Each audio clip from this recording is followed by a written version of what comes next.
um cristão pode comemorar o Natal?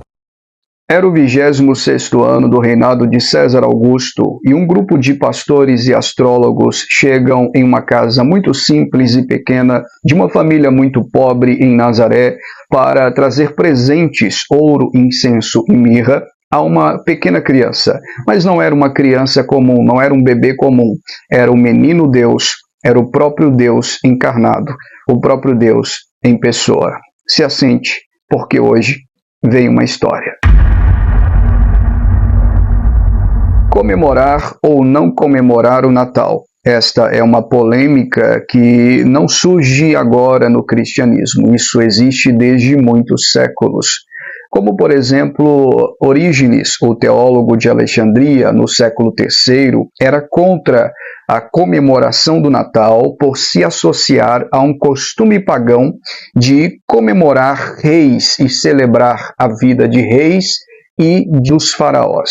Na cultura romana, as festividades sempre começavam nas proximidades do final do ano, como, por exemplo, a chamada Festa da Saturnália, que ocorria cerca de 5 dias após o dia 17 de dezembro, onde cultuavam-se a divindade chamada Saturno, uma divindade conhecida como a divindade do trabalho e também das colheitas. A Saturnália era um período onde todo o trabalho era cessado e também proibido entre as pessoas. Era obrigatório diversões e banquetes. As casas eram decoradas com velas, as crianças ganhavam presentes e havia troca de presentes entre familiares e também desconhecidos. Após esse período, vinha o que era chamado o solstício de inverno, onde depois vinha também a Brumália, e só no ano 283 a.C., vem uma festa chamada de Sol Idômito para celebração, por exemplo, do patriotismo. Após isso, vinha as chamadas calendas de janeiro, celebrando, portanto, o Ano Novo.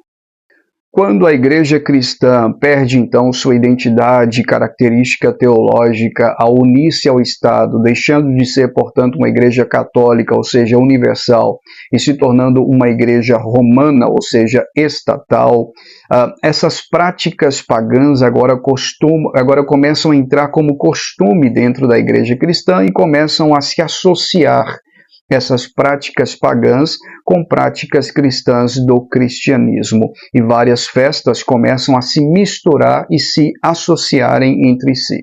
Inclusive, o bispo Astero de Amaceia, em janeiro do ano 400, começou a criticar alguns cristãos que faziam esta associação. Ele começa a criticar os cristãos por entregar, inclusive, presentes de Natal. Ele escreve a sua homilia, na homilia 4, chamada Contra as Festas das Calendas, e ele começa a criticar o fato de cristãos se associarem a essas festas, que têm costume pagão, por trocarem presentes de Natal. O Natal, então, foi celebrado durante todo o período da Idade Média.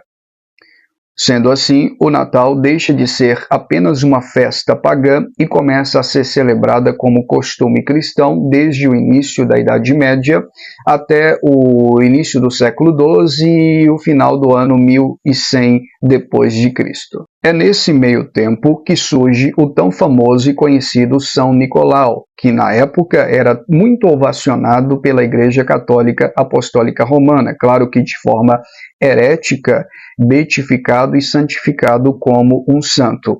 Esse São Nicolau, ele nasceu na cidade de Mira, na atual Turquia, no início do século IV. Com sua morte, cresce então o misticismo em torno desse homem. Como um bom católico apostólico romano, sempre é místico, envolvido em misticismo. Inclusive, no final do século XI, sequestraram, por exemplo, seus restos mortais, que eram tidos como relíquias pela Igreja Católica Apostólica Romana. E isso ajudou muito a crescer o misticismo em torno desse homem chamado São Nicolau. Inclusive, atribuindo a ele milagres, falsos milagres, por causa das possíveis relíquias, relíquias sagradas, que era considerada, por exemplo, os seus restos mortais, por incrível que pareça. Falsos sinais e milagres eram atribuídos a São Nicolau durante esse período para crianças no período natalino, mais próximo ao final do ano, por exemplo. Inclusive, freiras católicas apostólicas romanas, devotas a São Nicolau, começam a distribuir presentes secretos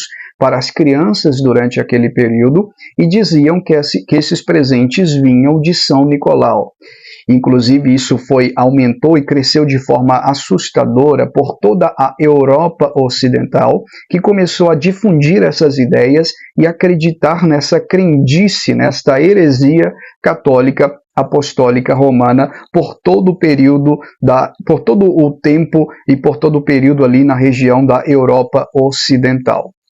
Com a Reforma Protestante, no século XVI, no ano de 1517, com o reformador alemão Martinho Lutero, esta crendice meio que foi quebrada e Lutero conseguiu romper, a Reforma conseguiu romper com essa ideia de celebração natalina em semelhança à celebração pagã, como, por exemplo, atribuindo a pseudo-santos poderes especiais e sobrenaturais que eles não possuem, como, por exemplo, ao Nicolau. Lutero, com a Reforma, conseguiu romper isso da mente dos cristãos e os reformados começaram, então, a atribuir a Jesus Cristo, ao nascimento de Jesus, o fato de que o Natal é celebrado em honra à encarnação do Verbo, à encarnação de Cristo, ao nascimento de Cristo. Isso nos leva a entender que o Natal verdadeiro não tem nada a ver com presentes de São Nicolau, como é pregado pela Igreja Católica Apostólica Romana,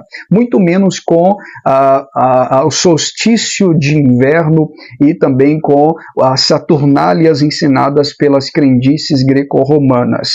O Natal é celebrado em honra ao nascimento do menino Deus, ao nascimento de Cristo, o fato de que Cristo, que o Deus Todo-Poderoso, se tornou homem, se tornou carne e habitou entre nós, cheio de graça e de verdade. Portanto, eu quero concluir esse vídeo dizendo para você que o Natal verdadeiro, que é relacionado ao nascimento de Cristo, à encarnação do Verbo, o fato de que Cristo se tornou homem, que ele veio até nós, o Mashiach, o Messias ungido, o nascimento de Cristo, pode sim ser celebrado, mesmo que nós não sabemos de forma exata, com exatidão, a data do nascimento do Filho de Deus. Podemos celebrar sim o Natal bíblico com nossas famílias e em nossa igreja, celebrando o nascimento de Cristo Jesus. O fato de que a data é pagã em nenhum momento nos impede de usarmos isto e aproveitarmos esta oportunidade para evangelização, pregação e crescimento espiritual. Portanto, celebre o Natal neste final de ano, neste 25 de dezembro, mas o Natal cristão e não o Natal pagão, que tem uma grande diferença fenomenal.